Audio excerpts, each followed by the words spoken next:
View को respect कर सकता हूं, क्योंकि अक्टूबर की शुरुआत में 19,300 के आसपास से जहां से जर्नी शुरू हुई थी, हम अक्टूबर के एंड होते होते ऑलमोस्ट हम वहीं पे जाके पहुंच रहे हैं।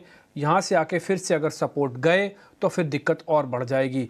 अदरवाइज अर्निंग्स अभी तक वैसी कोई डिस्टर्बिंग नहीं आई हैं कि जो बाजार को गिरा दे। सिर्फ ग्लोबल और एफआईज का रुख थोड़ा नाखुश वाले है, तो इसलिए आपको इस तरह की फॉल्स देखने को मिल रहे हैं। आज सभी सेक्टोरल इंडेक्स इस समय लाल निशान में। ऑलरेडी मैं आपको एफआईज की लॉन्ग होल्डिंग्स और जो विक्स वगैरह सब आपको हमने नोटिस करवा ही दिया है। शर्मिला भी हमारे साथ हैं और अक्षय पी भागवत भी हैं। उनसे ज़रा एक काम करते हैं, पहले अक्षय से ज़रा उनकी ट्रेडिंग कॉल्स ले लेते हैं, फिर शर्मिला से भी एक बार व्यू पॉइंट ले लें। लेकिन इस समय स्थिति थोड़ी नाजुक है। एक ही दिन के अंदर मार्केट ने 150 पॉइंट गंवा दिए।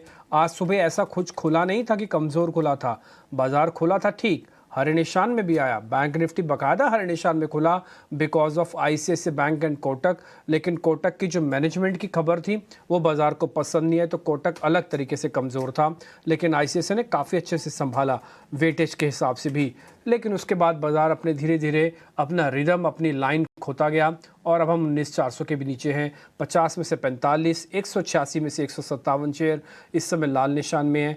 वॉलेटिलिटी इंडेक्स भी हालांकि कमज़ोर है, ये ऊपर आना चाहिए था बट अभी भी कमज़ोर है। तो उम्मीद कीजिए कि 19,300 हमारा एक आखिरी पड़ाव होगा, इसके बाद हम नीचे नहीं जाएंगे। अक्षय, इस बीच अपनी आप ट्रेडिंग कॉल्स बता दीजिए, फिर शर्मिला जी के पास जाएंगे, उनका भी एक टेक लेंगे। जी डिम्पी जी, पहला स्टॉक बैंकिंग से है और वो शॉर्ट की तरफ है, क्योंकि बैंक निफ्टी आप देखे बहुत ही पिवोटल सपोर्ट पे है। बैंक निफ्टी 2 दिन होल्ड करा, आईसीआईसीआई आज सुबह बचाया, पर अगर बैंक निफ्टी यहाँ से टूटता है तो आगे अगला सेशन हो वहां पे बैंक निफ्टी आपका डाउनसाइड की तरफ लीडर बन जाएगा। तो बैंक ऑफ बड़ौदा शॉर्ट करने की मेरी रणनीति रहेगी for short term trading. Current price करीबन 195 196 के आसपास है। काफी स्ट्रॉन्ग शॉर्ट बिल्डअप देखने को मिल रहे हैं फ्यूचर्स में, specially in the November series. Volumes काफी एक्टिव है। एक टेक्निकल ब्रेकडाउन देखने को मिला है 200 के नीचे। तो सब जो भी टिक ऑफ है शॉर्ट की तरफ है। इसका मोस्ट डाउनसाइड टारगेट आपको 190 से 187 तक हो सकता है। तो आपको शॉर्ट करके चलना है, या आप एसटीबीटी भी कर सकते हैं with a stop loss of 203। तो 203 का स्टॉप, 190 से 187 का target, bank of Baroda short. ये मेरा पहला ट्रेड है। और जो दूसरा ट्रेड है वो है इप्का लैब्स, जो एक डिफेंसिव पिक है फार्मा क्षेत्र से। इप्का लैब एक पॉजिटिव ट्रैजेक्टरी में है। आज 980 का एक टेक्निकल उसने ब्रेकआउट करा है। काफी लॉन्ग एडिशंस देखने को मिले हैं नवंबर सीरीज डेरिवेटिव कॉन्ट्रैक्ट्स में। तो आप जो डे लो का स्टॉप लॉस है 960 का, वो स्टॉप लॉस आप बाय ट्रेड में बनाइए इप्का लैब्स में। और ये ट्रेड में आप 1050 से 1070 ये टारगेट आप बना के चले।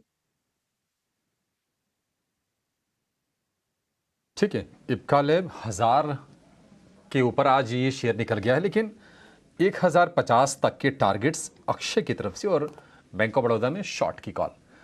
निफ्टी 4 दिन में तकरीबन 400 अंक टूट गया। निफ्टी बैंक की बात करें तो 4 दिन में तकरीबन 900 अंकों के आसपास की भारी गिरावट है। और कहीं ना कहीं जियोपॉलिटिकल टेंशन अभी कायम है। यूएस फेड को लेकर चिंता है, जिस तरह से जेरोम पॉवेल के कमेंट्स आए महंगाई को लेकर, ग्रोथ को लेकर, कहीं ना कहीं घबराहट बढ़ी है। और उसके चलते हमने यील्ड को स्पाइक अप होते हुए देखा। अमेरिका में 5% तक पहुंच गए 10 ईयर के बॉन्ड यील्ड।